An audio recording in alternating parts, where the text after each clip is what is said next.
How's it going, YouTube? It's an unhappy hump day. Yesterday was pretty crap. I'll talk about that here a little bit and get into what this title means.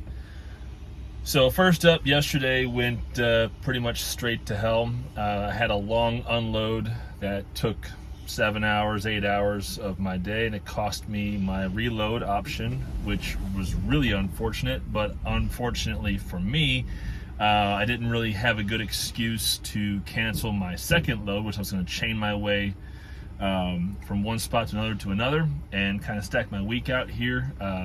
So things did not go my way last night. And then to top it all off, cherry on top of everything, last night or this morning about midnight, 12:30, a couple of guys were backing into the spot next to me and they brushed into my truck here. So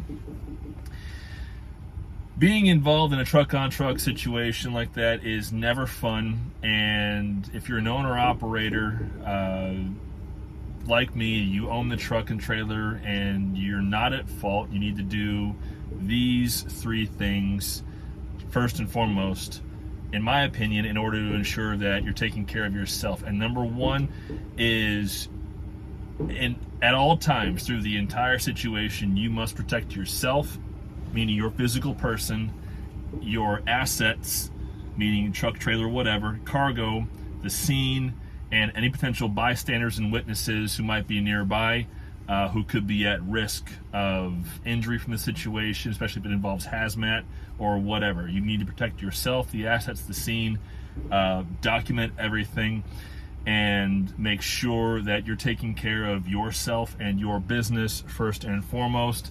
At least if there are no injuries or no need for you to put someone else's health and well-being above that of your own or that of your equipment or cargo. So take care of yourself, take care of the scene, document everything, of course. Number two, you are under no obligation to be nice or accommodating, especially if you are not in any capacity at fault. For me, I was not at fault, and I have video evidence to prove that. So as unfortunate as the situation was, the two drivers in the team truck that brushed into me were real nice guys, but at the same time, this truck is not only my home, it's also my business when I'm on the road. So I need to protect my business and I need to protect my asset, which means even though they were trying to offer me, a cash buyout on the spot to take care of any potential damage, it's like, no, I want to get this insured, get the insurance involved here. I want to get an official estimate, making sure that everything gets inspected, because I have to take care of myself and make sure that I am protected, that I'm covered, and that my equipment is going to remain viable for further operation. Included in that means you need, in my opinion, honestly, you need to make 2 phone calls with that. Number one, call the police, especially if you're not at fault. You need to make sure that if you're on public property or private property, that you in some capacity involve the police, because you need to make sure you have law enforcement on your side if you are the aggrieved party. Because if the transgressor, the person who hit you or whatever, attempts to flee the scene or becomes non-compliant in any capacity, you need law enforcement on your side to make sure that you are protected, in order to ensure that there's a proper exchange of information, and also to ensure that they can't just throw money at you and run. Because I'm sure some folks have been in a situation where they were kind of hemming and hawing, and then all of a sudden it turned into a hit and run. And if police are on the scene or can get there fast enough, or you tell the other party you've called them, it's going to put things in a bit of a different light. It's going to kind of keep everyone on their toes and make sure no one does anything rash or silly. Because again, if you're not at fault, you need to protect yourself, your assets, the scene, and you need to ensure that you are fully apprised of your legal rights and opportunities. And there's no better person equipped to do that than bringing in a law enforcement officer to kind of explain things and make sure everything's taken care of proper. Now, because it was a private property situation where we were at a truck stop, the police did not issue a citation or file an accident report because my truck was not declared inoperable. I could still operate the truck because I'm in a loading dock right now getting loaded up for my next load here. And the truck, it's cosmetic damage, blessedly. I mean, it could have been a lot worse if they had been going faster or hit me a different way. Could have lost my headlight, maybe could have had, steering axle damage. Things could have been a lot worse, and fortunately, they were not. So, there's probably going to be a pretty amicable resolution to this whole situation, which is good for me and good for the other party involved, because we'll be able to put a nice bow on this after a little bit of time has gone through, and get everything sorted out proper. So don't be the nice guy if you don't have to. Involve law enforcement. And then, of course, you need to call your insurance agent, your provider, the claim service right away. Get a claim started. Make sure that you get any suggestions, ideas, or actual, we need these documents right away. You need to do this, and this to make sure that we can properly put this claim together, because your insurance agent, the insurance provider, they're going to put a claim adjuster on the situation, on the case, and that claim adjuster is going to reach out to the other party, contact them, and start getting everything taken care of in a way where you, as the aggrieved party, get taken care of. And I have Progressive Insurance. The adjuster called me a little while ago. We had a nice conversation. He said, yeah, we're probably gonna be able to wrap this up pretty good here, because your truck is still viable, it's operational, it's cosmetic damage. We'll work with you in any capacity that you deem appropriate, and make sure that because you were the one aggrieved, you were the one who was hit, that we make you whole at the end of it. And we're also gonna make sure that we don't, do anything beyond the necessary, with the other party involved. So everyone's going to end up walking away from it, more or less okay. Other folks might have a bit of an insurance hit, but depending on how it all shakes out. That's kind of how that shakes out here. But anyway, so those are the first two things. Protect yourself and your assets, get law enforcement involved, and call your insurance provider right away. Number 3, this is where it gets kind of dicey, and this is where it can get, go one way or the other.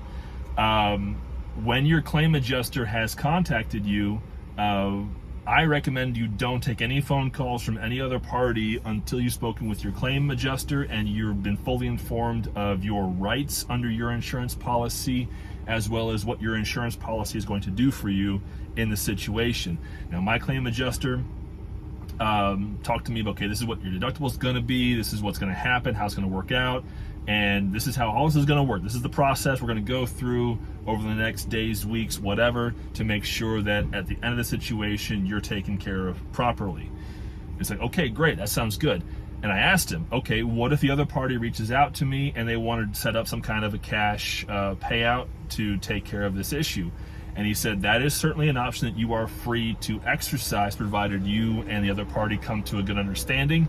If that's the way you want to go about it, you can at that point say, I want to close this claim and we're going to proceed with a cash buyout of the damage, which that's perfectly fine, because as far as I'm aware, at that point, if the insurance doesn't have to be involved to the point where the insurance is filing claims for damages or parts to be ordered to replace stuff or whatever, doing a cash buyout or cash payment on the situation, it cleans things up for everybody involved. And these folks obviously don't want to have the insurance hit that they're going to have to absorb if the claim goes all the way through. And I do decide to keep things on the insurance side. But that's going to depend on this crucial point right here. I still am going to have my truck inspected by a body shop, by people who understand these things and can really look at the affected panels of the truck and say, yes, it's going to cost this much, this much, and this much to do these replacements, or to do this body work to make sure that the truck is going to be okay. Because the way things are, there's not visible exterior damage, but that doesn't mean that the bumper didn't bend a certain way. Maybe there's an internal sparring that's cracked. Got to make sure that you get your truck inspected by proper, intelligent people who know this stuff, who work with this stuff, who know what they're doing, and get an actual estimate on the cost of repairs, because that will then enable you to determine if you want to pursue an insurance claim all the way through that process, or take that estimate to the other party and say, look, this is what the estimate is.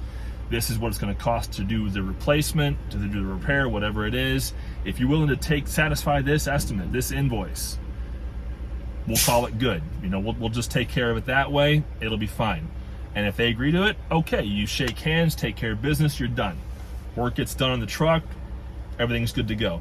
However, if it comes down to all of a sudden they need to replace body panels, or there's more damage than was obviously visible, that can really muddy the waters. And in that capacity, you really want to make sure that before you're agreeing to any kind of a cash payout in any capacity, you get your truck inspected and you know what your options are legally under your insurance policy, as well as under any applicable law. And you make sure that you're going to be taken care of on the back end, because if you get your truck repainted, whatever, it looks great, all of a sudden in 2 months your bumper falls off and you're doing 70 miles an hour and you suddenly run over your bumper and you ruin 2 tires, or you jackknife and you wreck, that could create a real problem for you later. And it's because you didn't get your truck properly inspected. You just went ahead and had it into the body shop, got it repainted, whatever. You want to make sure you take care of yourself first in these situations, especially if your equipment is still operable and there's no damage to any other persons or any other property. That you take care of yourself and your business and, well, your living space here on the road as well. So protect yourself in the scene and your assets. Involve law enforcement and your insurance provider right away, and make sure you have all options on the table in order to ensure that when everything is said and done, you're taken care of, your truck gets fixed, and your business is as least affected as possible by the entire situation. Because these are things with these trucks that just because it looks okay, it may not be okay. You want to make sure you're getting things inspected. You want to make sure you know your rights. You want to make sure you know what your insurance is going to do for you. And you want to make sure that if it wasn't really a bad situation, that you're at least willing to work with the other party to come to an amicable resolution that avoids legal entanglements, if at all possible, just out of consideration for them. Because truck insurance is expensive, and when you get involved in an accident in any capacity, there are negative implications, and it takes a while for those things to burn off of your records. So there is a lot to be said for being charitable, but at the end of the day, this is still a business. And if you can't properly make your business function because your equipment is inoperable or damaged in a way that's going to require significant repair to ensure it remains safe, being charitable to the other party leaves you at a loss and a disadvantage. So make sure you're taking care of yourself first and foremost, whether it's a scrape or your bumper gets torn off. Doesn't matter. Take care of yourself first. And once you know you're taken care of, be amenable to the needs of the other party insofar as it is legally permissible, applicable, or the option is just on the table in some capacity, right?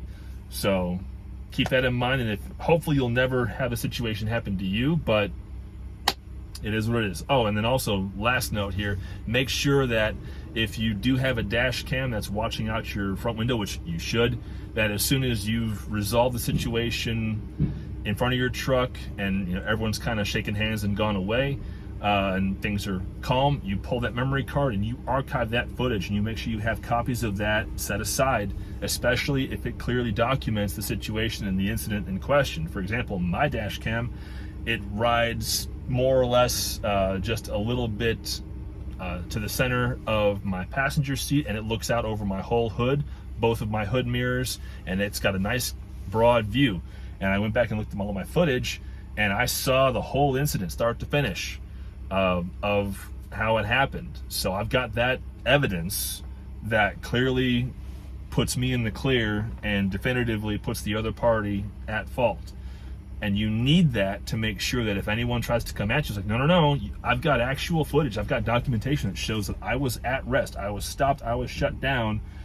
And this is what happened. Because if you don't have that and there's any question about the situation, now it gets muddier. So dash cams can save your skin. They help. This is actually the first time I've ever really needed to be concerned about using my dash cam footage. So, I mean, it's one of those things, it's like a condom. Better to have it and not need it than need it and not have it, right? Or a gun. But that's a whole different kettle of fish. Anyway, YouTube, thank you so much for watching. I'll see you down the road.